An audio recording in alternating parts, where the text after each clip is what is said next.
Goddag, det er glad. Mikkel har med lagt på vej. Ja, det var det godt! Ja, der skal vi lave opgave 539. Goddag. Ja, jeg hedder Erik Togger, og ja, jeg er kendt for, jeg har opfundet tyndekraften som batteri. Ja. Det er jeg opfundet. Du skal også opføre i øje, mens jeg lige står ude med det her. Jeg kan altså ikke koncentrere mig. Det er meget i øje. Ja. Er nogen, der fortæller mig, hvor mange bold jeg skal få talken? 1,5. Det er nogenlunde forkert. Godt se her, prøv at se. Ja, det var ikke godt. Og jamen, der er ikke noget andet, jeg elsker mere end tyndekraft, end min skide hund. Rorit.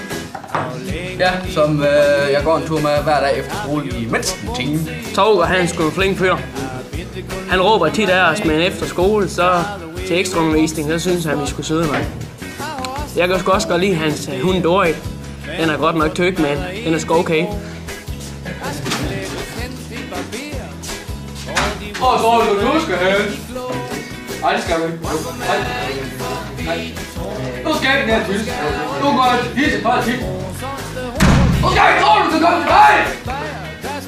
Jeg kommer også til at bande ham en gang. Men hvad fanden er det der? Det skulle da lige mig. Ja.